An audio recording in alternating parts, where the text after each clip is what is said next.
सभी विद्यार्थियों का पुनः आपके अपने इस YouTube चैनल में स्वागत है। कक्षा 12 की जो अनिवार्य हिंदी आरोह भाग 2 पुस्तक, इसका पाठ चौथा हम पढ़ रहे थे और ये पाठ चौथा हमने पूरा कर लिया था। आज हम इसके पाठ्य पुस्तक के प्रश्न उत्तर देखेंगे। रघुवीर सहाय की कैमरे में बंद अपाहिज कविता आपके संलग्न है, संकलित है। इसको हमने पढ़ लिया था। आज इसके प्रश्न उत्तर हम देखने वाले हैं। यदि आप हमारे इस YouTube चैनल पर नए जुड़े हैं तो चैनल को सब्सक्राइब कर लीजिए।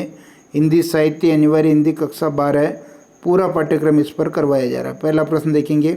कविता में कुछ पंक्तियाँ कोष्ठकों में रखी गई है, आपकी समझ से इनका क्या औचित्य है?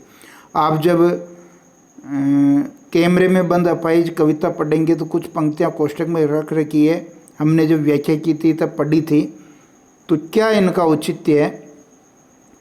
कवि ने कुछ पंक्तियाँ कोष्ठकों में रखी है। कविता में वास्तविकता और सजीवता लाने के लिए कवि ने यह प्रयोग किया है। ये कोष्ठक कविता के मुख्य भाव या उद्देश्य को अभिव्यक्त करने में सहायक होते हैं। कोष्ठक में लिखी पंक्तियों के माध्यम से अलग अलग लोगों को संबोधित किया गया है। देखिए किन किन लोगों को संबोधित किया गया, अलग अलग लोगों को संबोधित किया गया है, जिनमें कार्यक्रम के संचालक हैं, कैमरामैन हैं, अपाहिज व्यक्ति और दर्शक शामिल हैं। इन सभी पंक्तियों से यही अर्थ निकलता है कि मीडिया के लोगों के पास संवेदनाएं नहीं हैं। यदि इन पंक्तियों को कवि नहीं लिखता तो कविता का मूल भाव स्पष्ट नहीं हो पाता। इसलिए कोष्ठक में दी गई इन पंक्तियों से मीडिया के लोगों की शारीरिक और मानसिक अपंगता का पता चलता है। इसी प्रकार आगे देखिए, प्रश्न संख्या 2 क्या कह रहा है? कैमरे में बंद अपाहिज करुणा के मुखौटे में छिपी क्रूरता की कविता है, विचार कीजिए। उत्तर लिखेंगे। दूरदर्शन पर प्रस्तुत सामाजिक कार्यक्रम ऊपर से करुणा भाव को दर्शाता है, परंतु इसका वास्तविक उद्देश्य कुछ और ही होता है। संचालक अपाहिज की अपंगता बेचना चाहता है। ये कविता मानवीय करुणा को तो प्रस्तुत करती ही है, साथ ही उन लोगों की बनावटी करुणा का भी वर्णन करती है।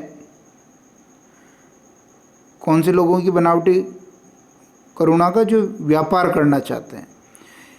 एक अपाहिज व्यक्ति के साथ झूठी सहानुभूति जताकर उसकी करुणा का सौदा व्यापार करना चाहते हैं।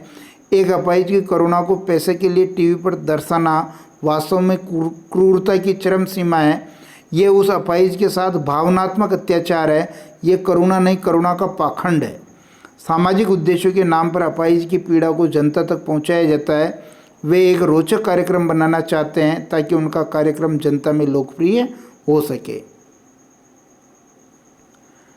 उन्हें अपंग की पीड़ा से कोई लेना देना नहीं है। ये कविता ये बताती है कि दूरदर्शन पर दिखाए जाने वाले इस प्रकार के अधिकांश कार्यक्रम कारोबारी दबाव के कारण संवेदनशील होने का दिखावा करते हैं।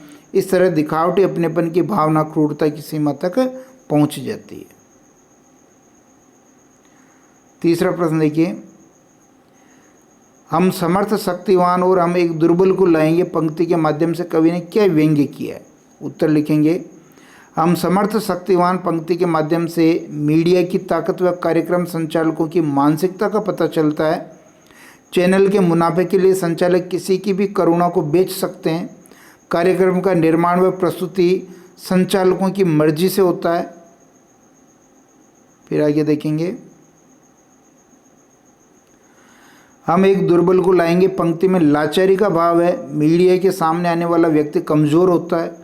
मीडिया के अटपटे प्रश्नों से संतुलित व्यक्ति भी विचलित हो जाता है। अपंग या कमज़ोर व्यक्ति तो रोने लगता है। ये सब कुछ उसे कार्यक्रम संचालक की इच्छा के अनुसार करना होता है। वे इतने शक्तिशाली होते हैं कि किसी बेबस व्यक्ति की करुणा को पर्दे पर दिखाकर पैसा कमाते हैं। चौथा प्रश्न देखिए। यदि शारीरिक रूप से चुनौती का सामना कर रहे व्यक्ति और दर्शक दोनों एक साथ रोने लगेंगे तो उससे प्रश्नकर्ता का कौन सा उद्देश्य पूरा होगा? उत्तर देखेंगे। कार्यक्रम संचालक व निर्माता का एक ही उद्देश्य होता है, अपने कार्यक्रम को लोकप्रिय बनाना ताकि वह धन व प्रसिद्धि प्राप्त कर सके। यदि साक्षात्कार देने वाला अपंग व्यक्ति और दर्शक दोनों एक साथ रो देंगे तो प्रश्नकर्ता दर्शकों की सहानुभूति प्राप्त करने में सफल हो जाएगा। अरे भाई, उसका एक ही उद्देश्य है कि दर्शकों को ज़्यादा से ज़्यादा वो अट्रैक्ट करे, उनको वो जो है दयालु बनाए, यानी उनमें करुणा का भाव जागे।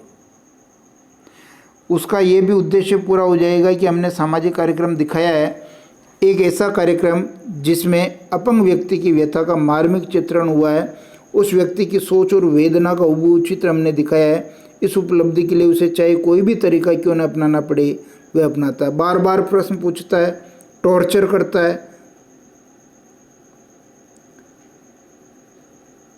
5वां प्रश्न देखिए, पर्दे पर वक्त की कीमत कहकर कवि ने पूरे साक्षात्कार के प्रति अपना नजरिया किस रूप में रखा है? उत्तर देखेंगे। इस पंक्ति के माध्यम से कवि ने पूरे साक्षात्कार के प्रति व्यावसायिक नजरिया प्रस्तुत किया। कारोबार, व्यापार, पर्दे पर जो कार्यक्रम दिखाया जाता है उसकी कीमत समय के अनुसार होती है।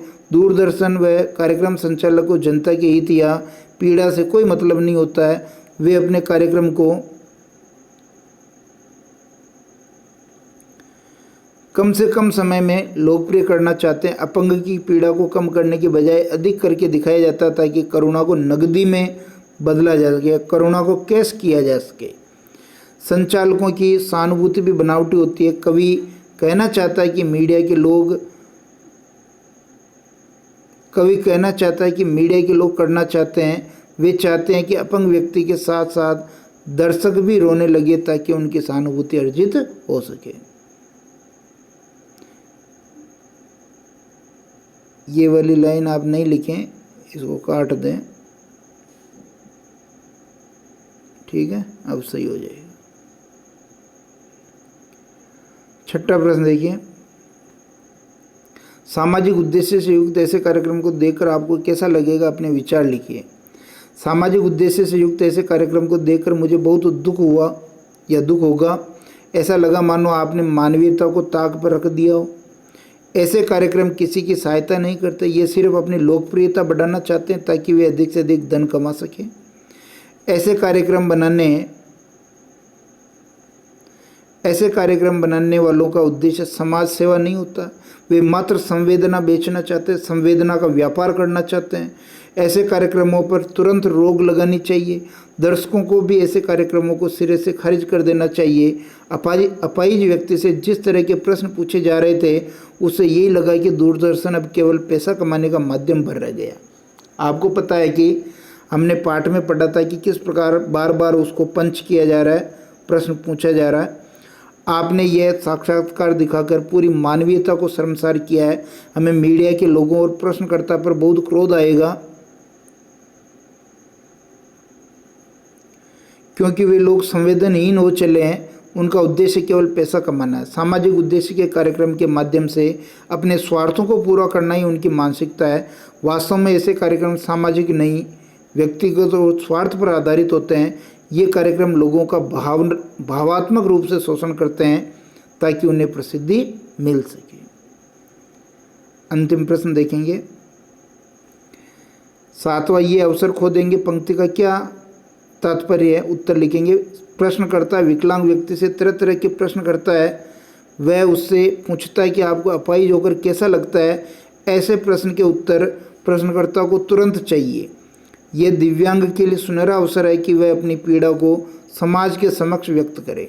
ऐसा करने से उसे लोगों की सहानुभूति व सहायता मिल सकती है। दोनों के जो अपने अपने फायदे हैं वो हो सकते हैं। कार्यक्रम वालों का कार्यक्रम चल सकता है और विकलांग व्यक्ति को भी जो है कुछ फ़ायदा मिल सकता है। ये पंक्ति मीडिया की कार्यशैली व व्यापारिक मानसिकता पर करारा व्यंग्य करती है। इस प्रकार ये इस चौथे पाठ के कुछ पाठ्य पुस्तक के प्रश्न उत्तर थे वो हमने हल किए हैं। निश्चित रूप से ये वीडियो आपको पसंद आया होगा।